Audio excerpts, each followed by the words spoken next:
Chapter 8. Now the Philistines gathered together their armies to battle and were gathered together at Shochoh, which belongs to Judah, and pitched between Shochoh and Azekah in Ephs-Dammim. And Saul and the men of Israel were gathered together, and pitched by the valley of Elah, and set the battle in array against the Philistines.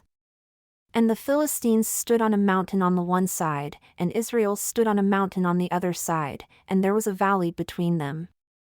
And there went out a champion out of the camp of the Philistines named Goliath of Gath, whose height was 6 cubits and a span. And he had a helmet of brass upon his head, and he was armed with a coat of mail. And the weight of the coat was 5,000 shekels of brass. And he had greaves of brass upon his legs and a spear of brass between his shoulders. And the staff of his spear was like a weaver's beam. And his spear's head weighed 600 shekels of iron. And one bearing a shield went before him. And he stood and cried unto the armies of Israel, and said unto them, Why are you come out to set your battle in array? Am not I a Philistine, and you servants to Saul? Choose a man for you, and let him come down to me. If he is able to fight with me and to kill me, then we will be your servants. But if I prevail against him and kill him, then shall you be our servants and serve us. And the Philistine said, I defy the armies of Israel this day, give me a man, that we may fight together. When Saul and all Israel heard those words of the Philistine, they were dismayed and greatly afraid. Now David was the son of that Ephrathite of Bethlehem Judah whose name was Jesse, and he had 8 sons. And the man went among men for an old man in the days of Saul. And the 3 eldest sons of Jesse went and followed Saul to the battle. And the names of his 3 sons that went to the battle were Eliab the firstborn, and next unto him Abinadab, and the third, Shammah. And David was the youngest. And the 3 eldest followed Saul, but David went and returned from Saul to feed his father's sheep at Bethlehem. And the Philistine drew near morning and evening, and presented himself 40 days. And Jesse said unto David his son, Take now for your brethren an ephah of this parched grain and these 10 loaves, and run to the camp, to your brethren. And carry these 10 cheeses unto the captain of their 1,000, and look how your brethren fare, and take their pledge. Now Saul, and they, and all the men of Israel were in the valley of Elah, fighting with the Philistines. And David rose up early in the morning, and left the sheep with a keeper, and took and went as Jesse had commanded him. And he came to the trench as the host was going forth to the fight and shouted for the battle, for Israel and the Philistines had put the battle in array, army against army. And David left his things in the hand of the keeper of the supplies and ran into the army, and came and saluted his brethren. And as he talked with them, behold, there came up the champion, the Philistine of Gath, Goliath by name, out of the armies of the Philistines, and spoke according to the same words. And David heard them. And all the men of Israel, when they saw the man, fled from him and were sorely afraid. And the men of Israel said, Have you seen this man that has come up? Surely to defy Israel has he come up. And it shall be that the man who kills him, the king will enrich him with great riches and will give him his daughter, and make his father's house free in Israel. And David spoke to the men that stood by him, saying, What shall be done to the man that kills this Philistine and takes away the reproach from Israel? For who is this uncircumcised Philistine that he should defy the armies of the living God? And the people answered him after this manner, saying, So shall it be done to the man that kills him. And Eliab his eldest brother heard when he spoke unto the men, and Eliab's anger was kindled against David, and he said, Why did you come down here? And with whom have you left those few sheep in the wilderness? I know your pride and the wickedness of your heart, for you have come down that you might see the battle. And David said, What have I now done? Is there not a cause? And he turned from him toward another and spoke after the same manner. And the people answered him again after the former manner. And when the words were heard which David spoke, they rehearsed them before Saul, and he sent for him. And David said to Saul, Let no man's heart fail because of him, your servant will go and fight with this Philistine. And Saul said to David, "You are not able to go against this Philistine to fight with him, for you are but a youth, and he a man of war from his youth."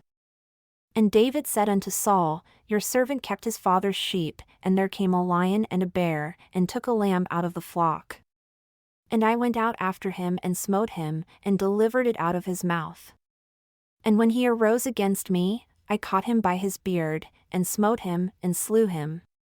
Your servant slew both the lion and the bear, and this uncircumcised Philistine shall be as one of them, seeing he has defied the armies of the living God." David said moreover, "The Lord that delivered me out of the paw of the lion, and out of the paw of the bear, he will deliver me out of the hand of this Philistine." And Saul said unto David, "Go, and the Lord be with you." And Saul armed David with his armor, and he put a helmet of brass upon his head. Also, he armed him with a coat of mail, and David girded his sword upon his armor, and he attempted to go, for he had not proved it. And David said unto Saul, "I cannot go with these, for I have not proved them." And David put them off him. And he took his staff in his hand, and chose him 5 smooth stones out of the brook, and put them in a shepherd's bag which he had, even in a scrip. And his sling was in his hand, and he drew near to the Philistine. And the Philistine came on and drew near unto David, and the man that bore the shield went before him. And when the Philistine looked about and saw David, he disdained him, for he was but a youth, and ruddy, and of a fair countenance. And the Philistine said unto David, "Am I a dog that you come to me with staves?" And the Philistine cursed David by his gods. And the Philistine said to David, "Come to me, and I will give your flesh unto the fowls of the air and to the beasts of the field."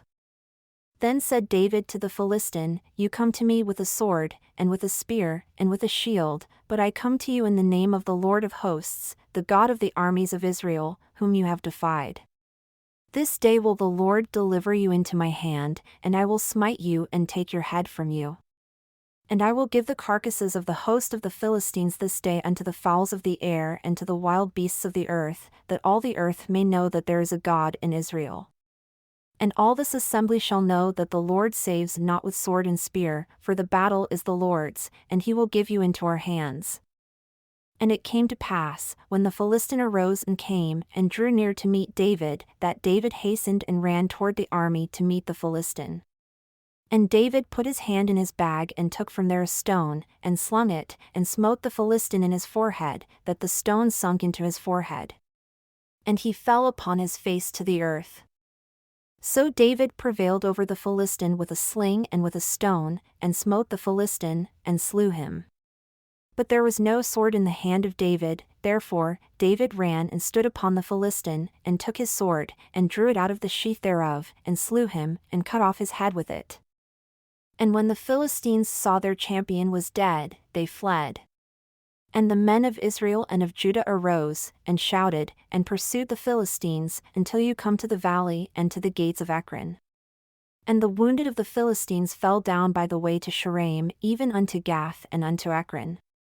And the children of Israel returned from chasing after the Philistines, and they spoiled their tents. And David took the head of the Philistine and brought it to Jerusalem, but he put his armor in his tent. And when Saul saw David go forth against the Philistine, he said unto Abner the captain of the host, "Abner, whose son is this youth?" And Abner said, "As your soul lives, O king, I cannot tell." And the king said, "Inquire whose son the stripling is." And as David returned from the slaughter of the Philistine, Abner took him and brought him before Saul, with the head of the Philistine in his hand.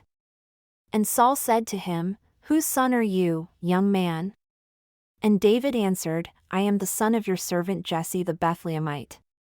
And it came to pass, when he had made an end of speaking unto Saul, that the soul of Jonathan was knit with the soul of David, and Jonathan loved him as his own soul.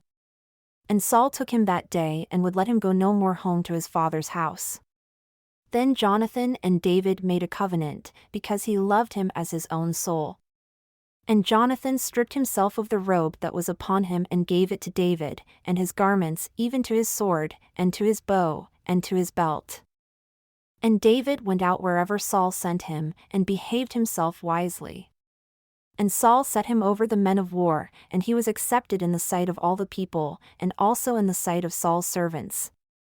And it came to pass as they came, when David was returned from the slaughter of the Philistine, that the women came out of all cities of Israel, singing and dancing to meet King Saul with tambourines, with joy, and with instruments of music. And the women answered one another as they played, and said, Saul has slain his thousands, and David his 10,000s. And Saul was very angry, and the saying displeased him. And he said, They have ascribed unto David 10,000s, and to me they have ascribed but thousands. And what can he have more but the kingdom? And Saul eyed David from that day and forward. And it came to pass on the next day, that the evil spirit which was not of God came upon Saul, and he prophesied in the midst of the house. And David played with his hand as at other times. And there was a javelin in Saul's hand, and Saul cast the javelin, for he said, I will smite David even to the wall with it. And David escaped out of his presence twice. And Saul was afraid of David, because the Lord was with him and was departed from Saul. Therefore, Saul removed him from him, and made him his captain over 1,000, and he went out and came in before the people. And David behaved himself wisely in all his ways, and the Lord was with him. Wherefore, when Saul saw that he behaved himself very wisely, he was afraid of him. But all Israel and Judah loved David because he went out and came in before them. And Saul said to David, Behold, my elder daughter Merab, her will I give you to wife, only be valiant for me and fight the Lord's battles. For Saul said, Let not my hand be upon him, but let the hand of the Philistines be upon him. And David said unto Saul, Who am I? And what is my life, or my father's family in Israel, that I should be son-in-law to the king? But it came to pass at the time when Merab, Saul's daughter, should have been given to David, that she was given unto Adriel the Mahalathite to wife. And Michal, Saul's daughter, loved David. And they told Saul, and the thing pleased him. And Saul said, I will give him her, that she may be a snare to him, and that the hand of the Philistines may be against him. Wherefore, Saul said to David, You shall this day be my son-in-law in the one of the two. And Saul commanded his servants, saying, Speak with David secretly and say, Behold, the king has delight in you, and all his servants love you, now therefore be the king's son-in-law. And Saul's servants spoke those words in the ears of David. And David said, Does it seem to you a light thing to be a king's son-in-law, seeing that I am a poor man and lightly esteemed? And the servants of Saul told him, saying, On this manner spoke David. And Saul said, Thus shall you say to David, The king desires not any dowry but 100 foreskins of the Philistines to be avenged of the king's enemies. But Saul intended to make David fall by the hand of the Philistines. And when his servants told David these words, it pleased David well to be the king's son-in-law, and the days were not expired. Wherefore, David arose and went, he and his men, and slew of the Philistines 200 men. And David brought their foreskins, and they gave them in full number to the king, that he might be the king's son-in-law. And Saul gave him Michal his daughter to wife. And Saul saw and knew that the Lord was with David, and that Michal, Saul's daughter, loved him. And Saul was yet the more afraid of David. And Saul became David's enemy continually. Then the princes of the Philistines went forth. And it came to pass, after they went forth, that David behaved himself more wisely than all the servants of Saul, so that his name was much esteemed. And Saul spoke to Jonathan his son, and to all his servants, that they should kill David.